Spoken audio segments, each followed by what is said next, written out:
two-time NBA All-Star Ja Morant has been traded to the Portland Trail Blazers for Jeremy Grant and Chris Murray. This trade pairs Ja Morant and Damian Lillard together in Portland. This is a high upside swing for the Trail Blazers. Ja Morant's value across the league in trades with the Grizzlies had just plummeted. But Blazers officials spoke to Ja Morant a short time ago. I'm told Ja Morant told him he's excited to be in Portland now. From a basketball fit, though, this now has Ja Morant, Damian Lillard, Scoot Henderson, Drew Holiday in the backcourt. So as far as where the basketball is going to go, who's going to get the shots, who's going to get the opportunities, between those four guards, Denny Avdia, Shaedon Sharpe, they've got a lot of players that are capable with the ball in their hands. But Ja Morant, his era, his tenure now is over in Memphis. We've seen over the last calendar year, right? Desmond Bane was the first to go for a bevy of picks.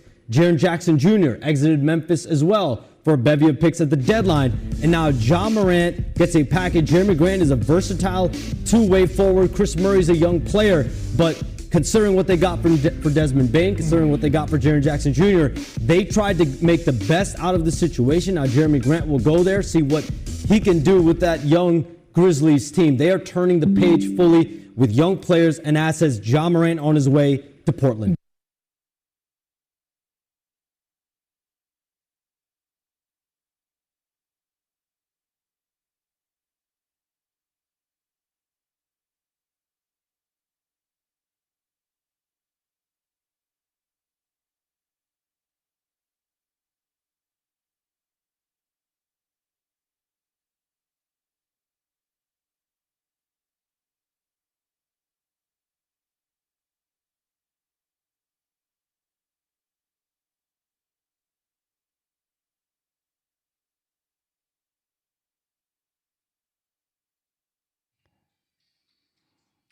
All right, little bonus time. I'm going to be with you up until 7 o'clock. It's Courtside Monday, Chad Doing here. So there is time for you to chime in if you want to share your thoughts on the Ja Morant deal.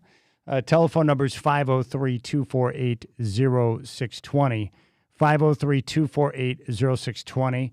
You can chime in. You can jump on board. And, you know, I'm no different than most of you. I was shocked when I got the news that Ja Morant was on his way to town. But the good thing is it came probably about an hour and 15 minutes before my show was set to begin. So I was able to take some time to consider the deal and make some phone calls and try to make sense of it. And from what I can, you know, surmise, this is the first of other moves that are yet to come. Meaning the move by itself makes no sense because you have a fifth guard now with Denny Avdia, making it six guys who basically handle the rock. That doesn't make any sense at all. But a move to unload the Grant contract and to bring in another guard, if you're preparing to make a bigger move to unload some of your other guards to get Jaylen Brown and then have Ja Morant, that makes a lot of sense.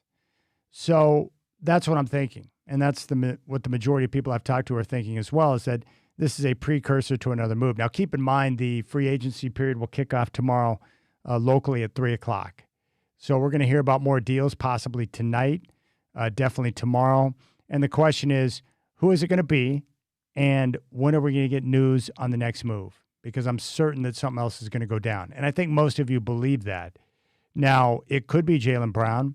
There's certainly been a lot of chatter between, all the people who cover the NBA, the connection between the Blazers and the Celtics. And the reason why is because the Blazers have contracts in terms of salary to be able to make it work. They also have a lot of draft capital, which could sweeten the pot.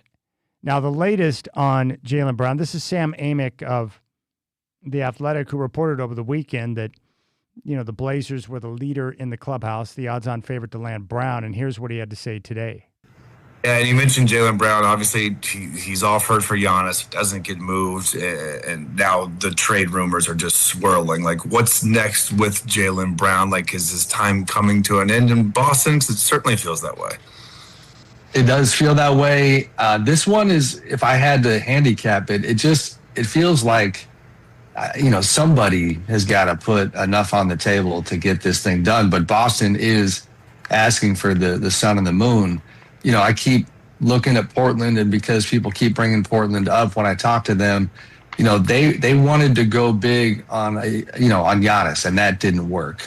Even without a commitment, they were willing to try to do a Giannis trade. And when you see that kind of boldness, if you will, then you kind of go, all right. It's a little bit like Tim Conley. If you missed on the one guy, you're going to swing for the next guy. So with Portland, the question just becomes, how much ultimately are they willing to put on the table for Jaylen Brown? To compare them to another team, for example, like it has been reported, but Denver did look at the Jaylen Brown possibility, but quickly deduced like we don't have anything remotely close from a draft capital standpoint to satisfy what Boston is looking for. Requests for 4 first-round picks, in addition to obviously the massive salary match with a guy making almost $60 million. So Portland for me right now is where I would look, but that market, is not robust, and unless Boston changes their price tag, right? Like if they lower that bar, then that would change the landscape. All right, there you go. Now, my only pause with Jaylen Brown would be what we've seen over the last 10 years plus. Anytime there's a player that's rumored to be connected to Portland and you're getting it in multiple reports, that player almost never comes to Portland, meaning when the Blazers make a deal, they've done a very good job over the course of time of being tight-lipped.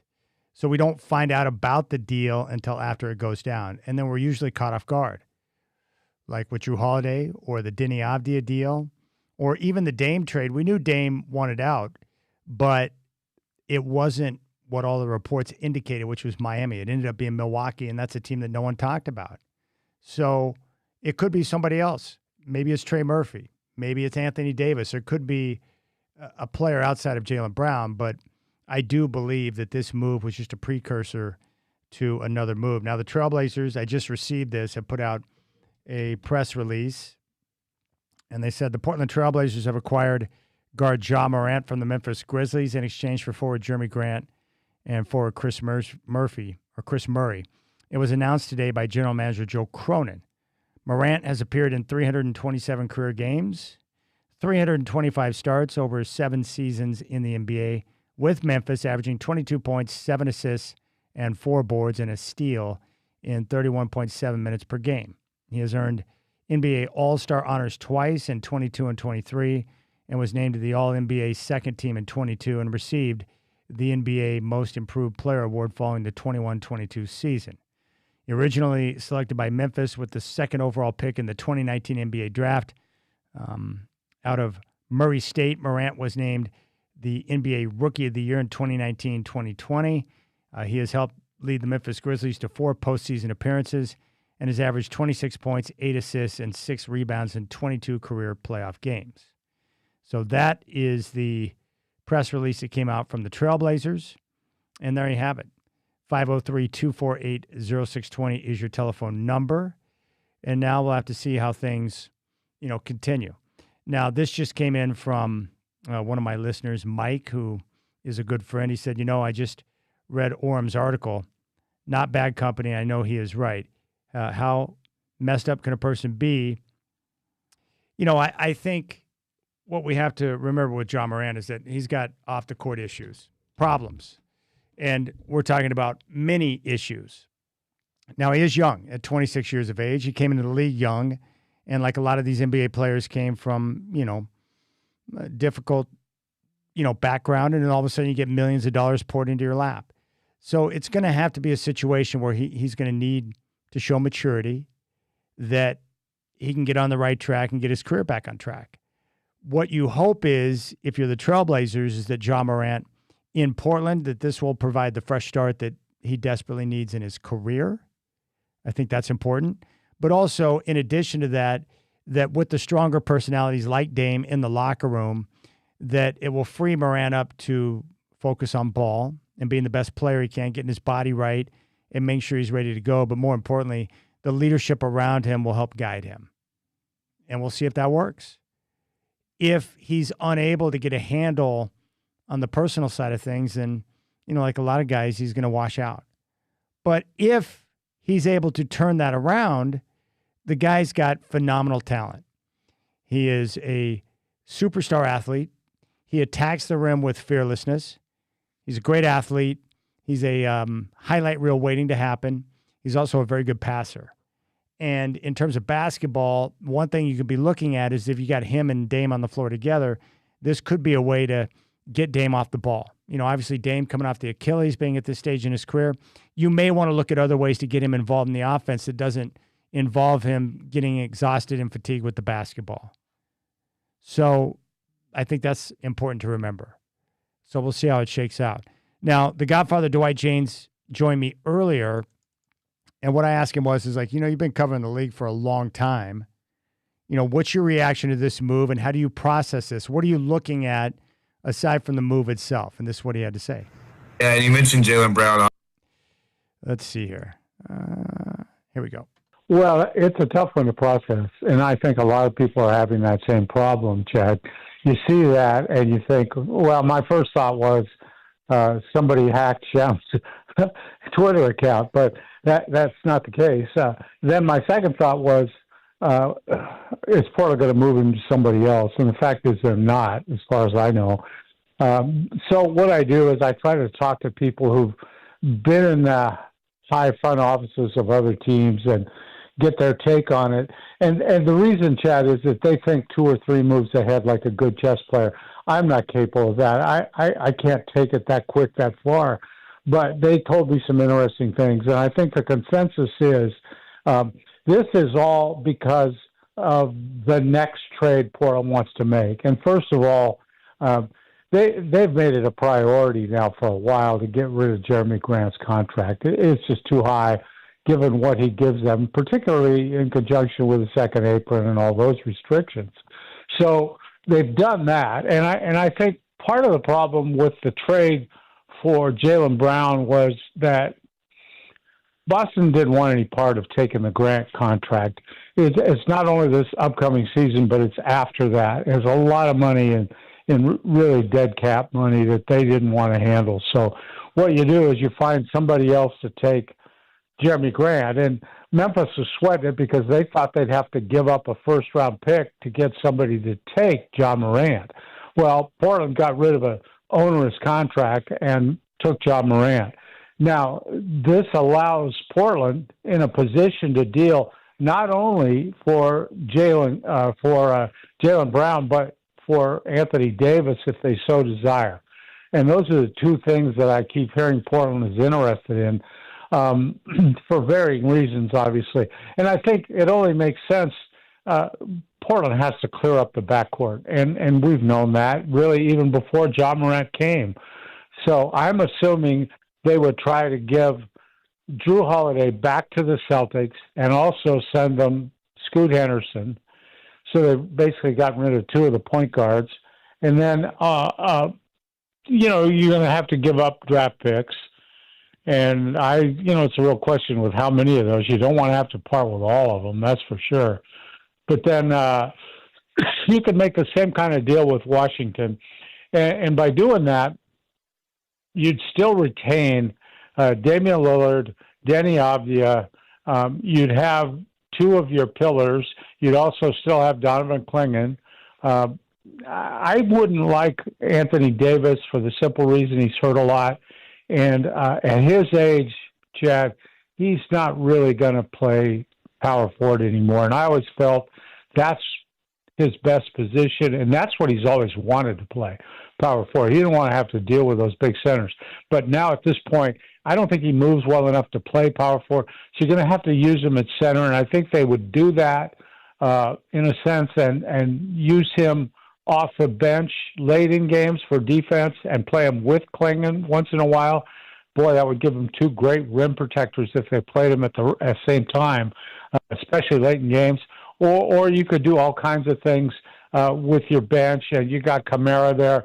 I don't know what's going to happen to him, but if you add Brown, you're probably going to play, Dame and Morant at guard, and you're going to have to play probably Brown at small forward and then play Avdija at power forward, which I don't think that's his best shot either. I think he's better at small forward. But then you've got Kamara coming off the bench who can play any position, basically. And I always figure your position on the court, Chad, is who you can guard defensively. If you can guard a point guard, you're a point guard. If you can guard a center, you're a center. Well, pretty much we found out Kamara has and will guard anybody at any position. So you can sub him in. He's the first guy off the bench. He'd still get plenty of minutes. That's my scenario that I think makes the most sense for Portland. So in the end, and I wrote this on Twitter, get ready, Blazer fans. It's been years now you've been screaming for the big swing. Put it all on the table. Let's go. Make a big move. Well, this would be it. This would be it. Bring it in Ja Morant, a former All-Star, if he's healthy. And that's always a question with him. He's getting to be like Zion in terms of how much he can play. If he's healthy, if he stays out of trouble, you got a heck of a player. He's a legit all-star player and very exciting. He's worth the price of admission. He always has been. He's a terrific guy to watch. So I think it would also get Dame off the ball a little bit, or maybe he'd get some catch-and-shoot opportunities. Who knows? But that's kind of the way I see it breaking down, Chad.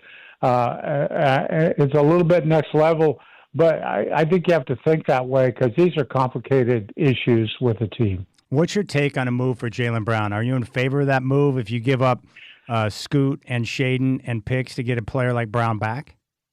If you don't give up too many picks, I would do it, yeah. I'm not against it. I just think there's a danger in thinking he's going to come here and solve all your problems. You're adding another guy with a very high usage rate.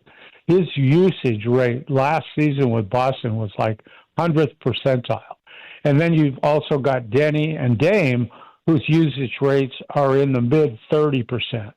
And so, it's going to be a real job for Mike Nori to kind of figure that whole picture out and figure out how he's going to parcel out the usages and how he's going to play, what sort of offense, patterns, and things he's going to do to get people in the right spots where they can make shots and do what they do best. So it's going to be a real interesting puzzle for a new coach, I think. We're talking to the Godfather, Dwight Jaynes. We got word from Shams that the Blazers have traded Chris Murray and Jeremy Grant to the Memphis Grizzlies in exchange for Ja Morant. I tell you what, if another move is coming and it's going to be Jaylen Brown, that sure takes a lot of attention off of the owner, doesn't it? And puts focus on the team and a good way to put people in the seats. Yeah, I think so. And that's why I think if they're making a Brown deal or a Davis deal, I think they will do it right away. I wouldn't be surprised to see something happen later today or tomorrow just to get the attention off all the concerns about Ja Morant. And there are legitimate concerns. You're going to see them pop up. They're going to be written about ad nauseum in the next couple of days.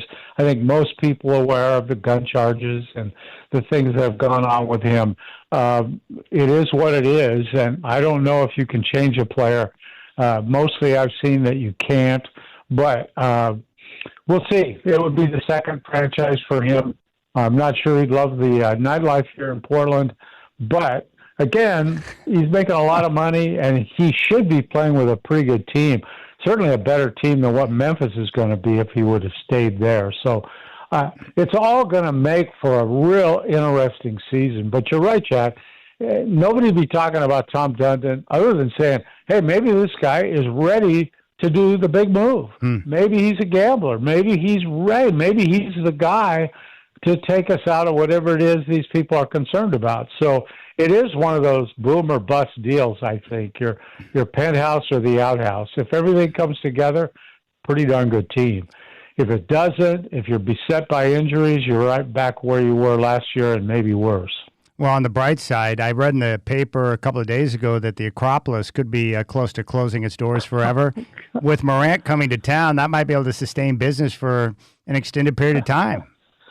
Yeah, John and his father. Don't forget his dad was pretty close to him and was probably involved in some of those things too. But you're going to have to hire for the economy Blazer reporter. You're going to have to hire another Blazer reporter to do the night shift. And keep track of the police beat. Kind of camp out and see who gets arrested in the middle of the night, that kind of thing. And look, nothing personal, Joe. Okay, I'm just working off your previous life, and we'll see what happens. Portland probably isn't the most forgiving city in regard. Heck, when I saw this move, I thought, now somehow Bob Whitsitt snuck in as a shadow general manager here? What are we doing? What's going on here? That's so good. I want you to listen to this. I need you to decode it for me. This is what Sham said just a few minutes ago. This was their big move as of right now. My understanding is they're not involved with Jaylen Brown. They made attempts with Giannis Antetokounmpo, obviously didn't land him. Right. But this is a Blazers team. They've got young players. All right, so why would he say that as of right now the Blazers are not pursuing Jaylen Brown? I don't think he's had a chance to think it through. He's a very busy guy, and I think once he has a chance to settle down and think it through, he'll see that. I think Portland's in a better position now to do it because they have another guard, to cover for trading away a couple of point guards. They now have another one.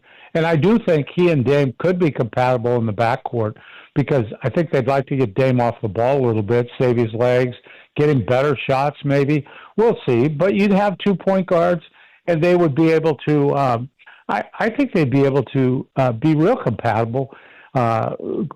Morant is, he creates shots for himself and for others. He gets to the basket and finishes when he gets there. Dave's the same way. Those are valuable players, and we'll see. Defensively, not the best, but that's the coach's job to figure all that out because they are going to have a pretty good defensive front court, I think, no matter what they do. But I still think they're in position for a Brown trade. I think that's a real possibility now because they don't have to try to sell Jeremy Grant to Boston. That just wasn't going to work, I didn't think. All right, I like the title, Nightlife Insider Godfather Dwight Jaynes. It works. Sounds good. You could have that midnight to 3 a.m. shift. Yeah, as long as the check's in the mail, I'm willing to do it, Chad. And you've already told me there's a check in the mail, so I'm all good. Yeah, I'm ready. All right, Godfather. Make sure you check him out at Substack. Dwight, I appreciate you joining the show to try and make sense of this craziness, but you pointed out the best thing. That trade deadline that everyone's been wishing for, it's happening right now. So strap in because I have a feeling more stuff's about to go down. Yeah, we'll see, Chad. And in the interim, if you hear anything, let me know, because you stay up later than I do. So you might hear something late at night. You got it. I promise. I'll cover it for you. I appreciate you. See you. All right, there you go. There's the Godfather, Dwight Jaynes. Obviously, I want to hear your voice today, 503. All right, that's the latest from the Godfather. We'll come back, and what I want to do here on Courtside, I will list off the indiscretions of Ja Morant so you have a clearer picture of why some people are frustrated with the move. So if you're not aware of some of the problems from the past and why we're concerned about that, I'll list them out for you. And hopefully this fresh start is exactly what he needs. I did see that Ja Morant tweeted out, "Can't wait to see Dame kill." All right, 503-248-0620, a bonus hour with me on Courtside Monday as we react to the news of Ja Morant being traded to Portland in exchange for Jeremy Grant and Chris Murray. 503-248-0620 is your telephone number. You can jump on board, and we'll focus in on those details with Morant coming up next.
All right, Ja Morant is now a Portland Trailblazer. The deal is official. It is done.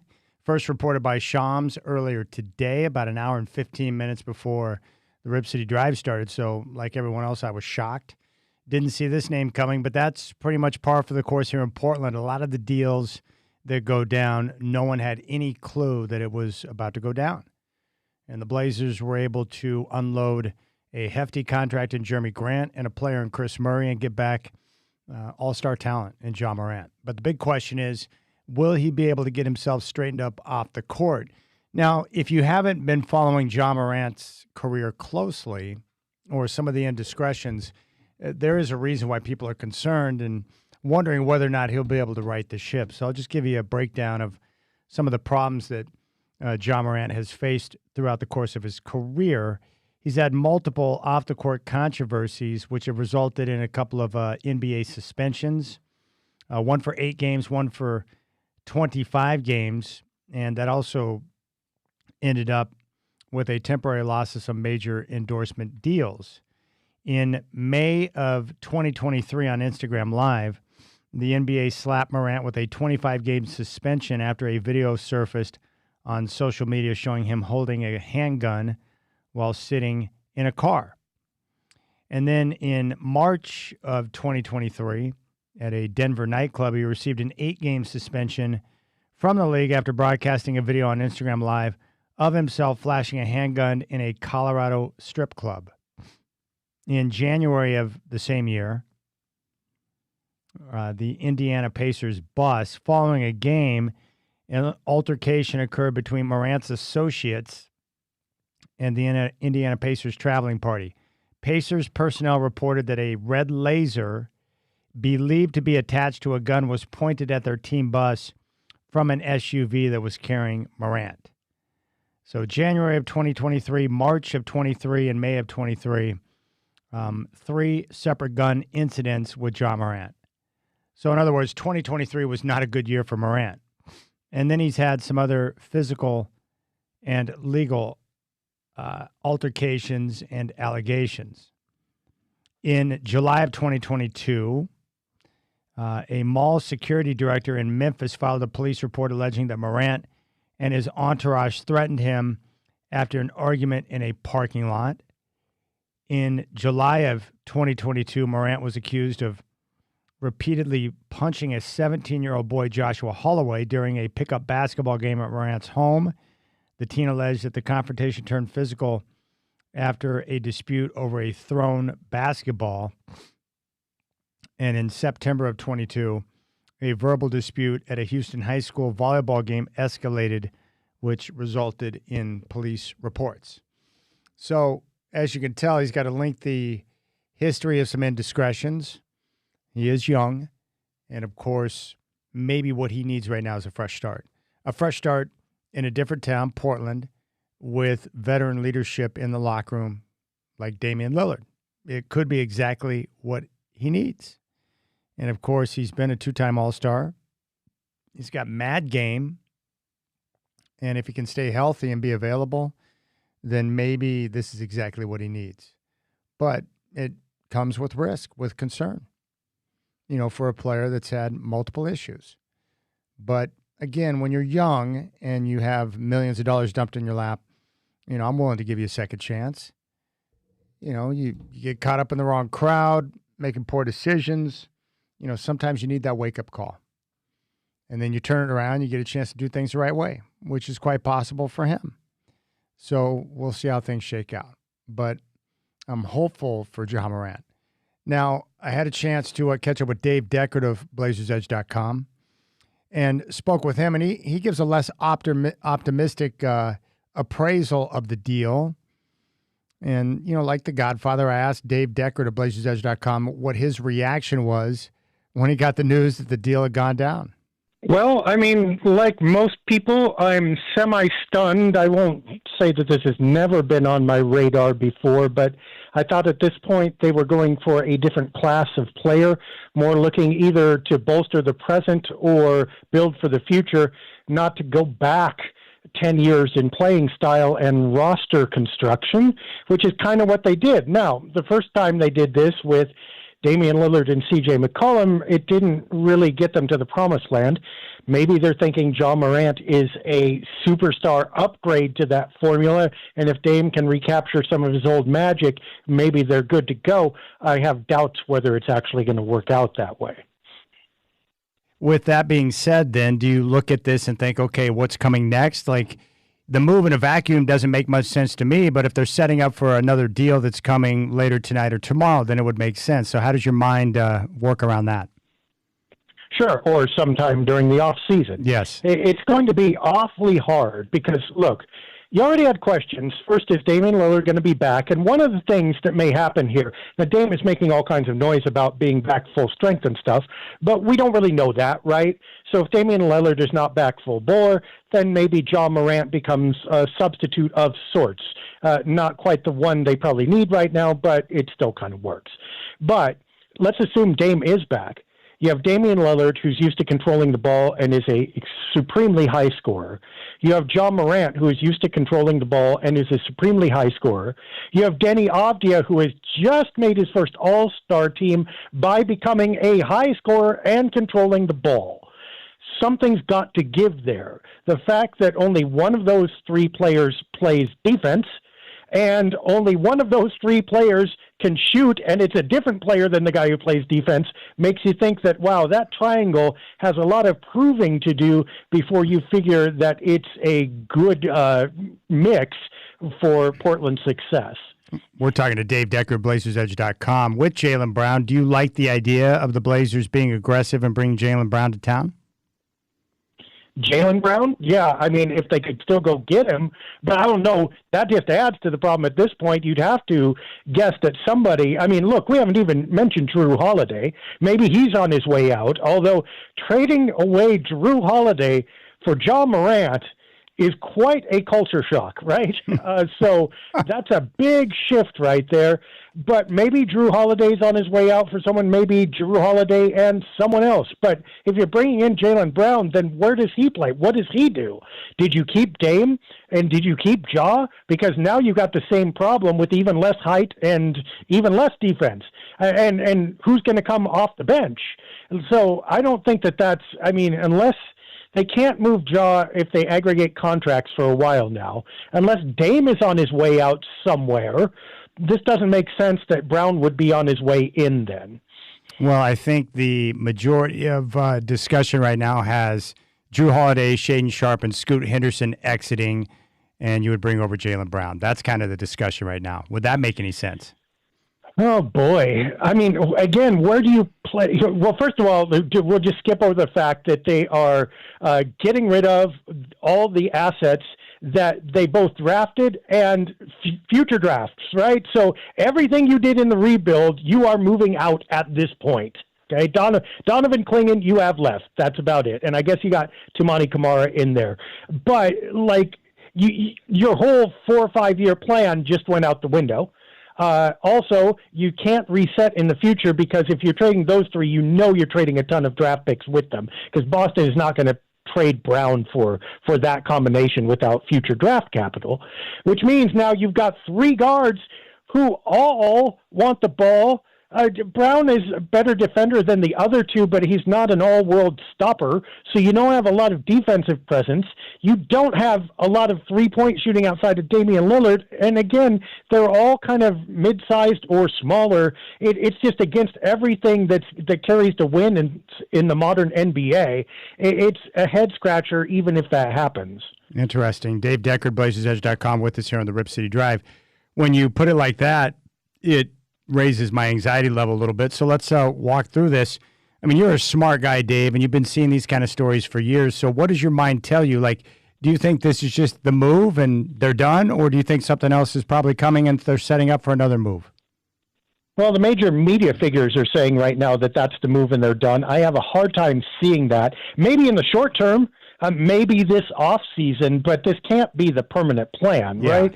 And maybe they figure they're going to rehabilitate Ja Morant and then flip him. Or Damian Lillard's only got a year left on his contract, and then Ja's the guy, although Ja's only got 2, right? So there's that possibility. But what I think is basically they saw a chance to go out and get a 26-year-old, because Ja's still young, and he's a high scorer, and he's been an all-star, and he's dirt cheap. I mean, Jeremy Grant, they wanted to kind of get rid of him anyway. His production versus contract wasn't adding up, and his time had passed in Portland. Chris Murray was not developing as fast as one hoped, and basically wasn't an offensive player at all.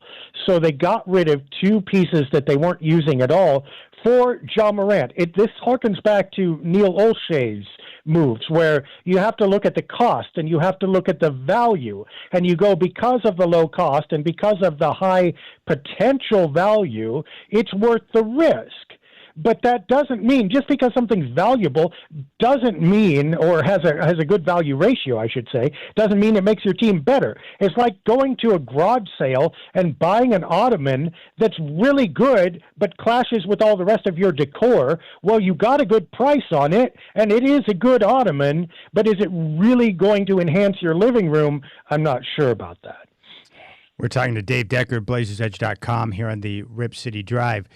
If you have Dame and Ja in the backcourt together, do you think this could be an effort to get Dame off ball? And if so, do you think that's something we could see now that he's making that transition back from the Achilles injury? I mean, it's got to be, right? But that's up to Dame himself.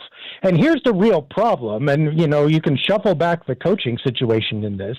You got a guy, a first-year coach here, on essentially a permanent one-year deal, making his NBA debut as a head coach, and you just threw Ja Morant at him.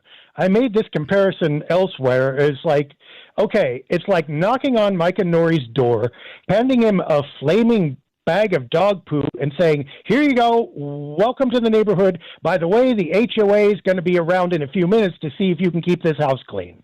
I mean, gosh, that's a lot of stress. That's a lot of things to figure out. And does Dame move off ball? Frankly, depends on Dame. And what happens if he doesn't want to? Or what happens if the team isn't winning right away when that happens? Does Dame want to go back on ball? If Dame wants to control the ball, what happens to Ja?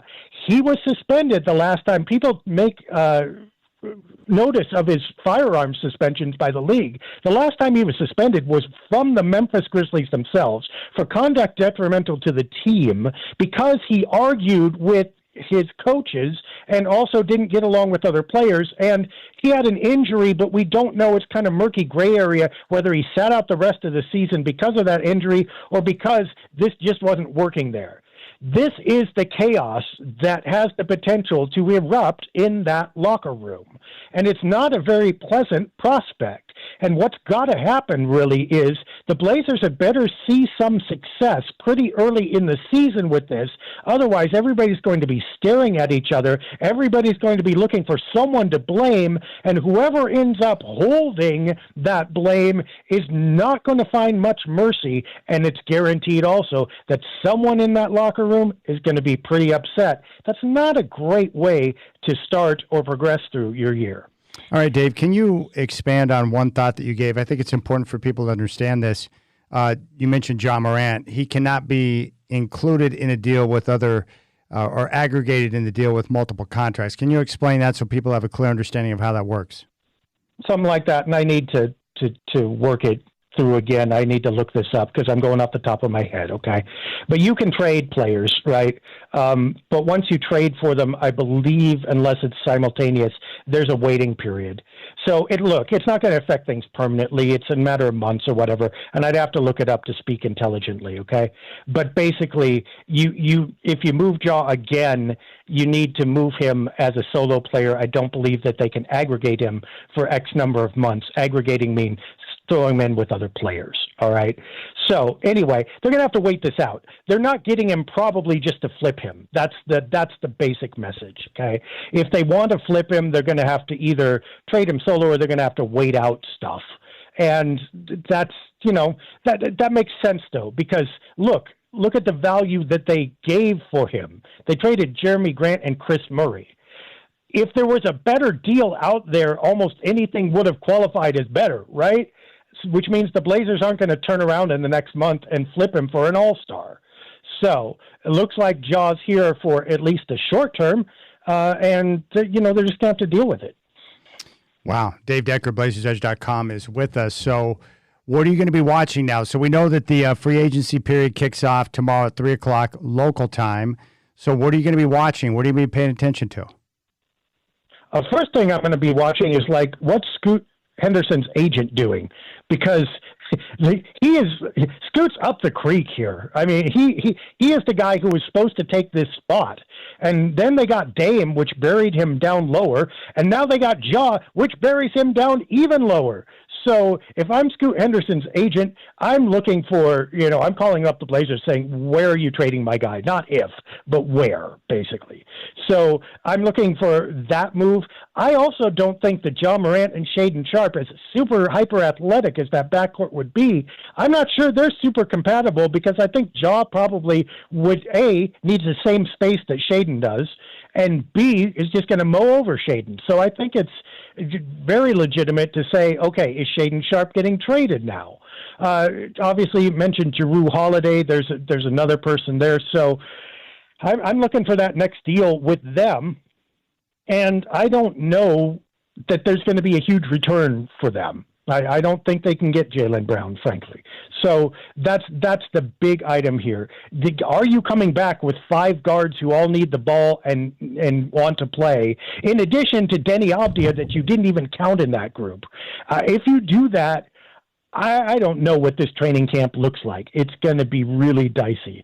So there's got to be a move somewhere around the corner, or at least between now and September. Of the names that have been, mentioned with Portland, obviously Jaylen Brown and Trey Murphy, Anthony Davis. Do you have a preference of those guys?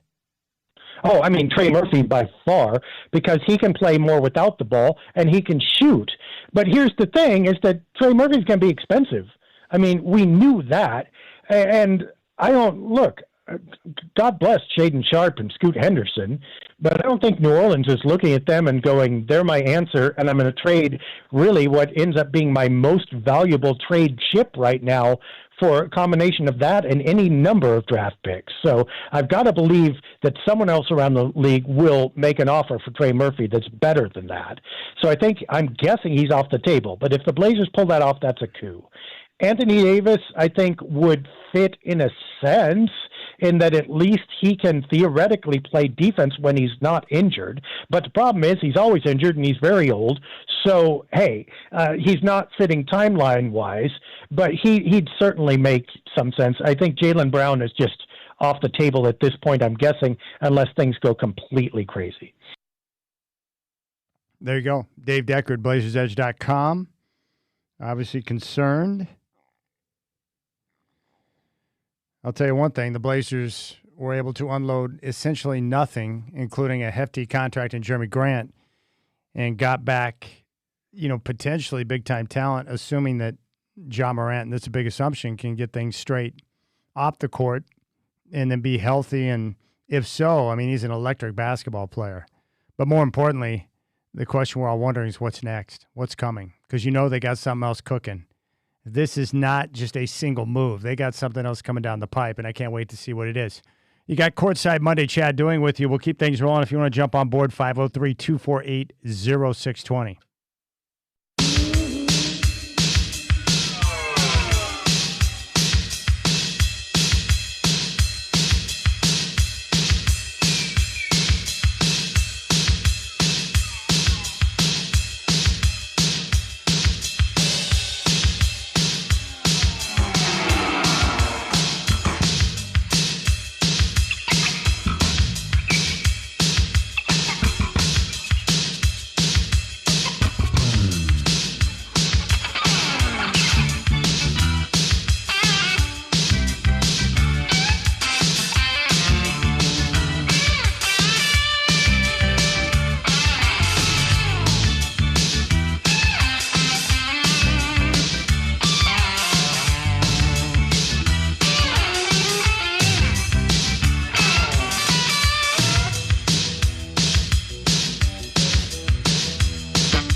All right. Appreciate your time. Hope you enjoyed the program today. I enjoyed having a chance to talk to all of you about this big deal as we get ready for the start of free agency tomorrow at 3 o'clock Pacific.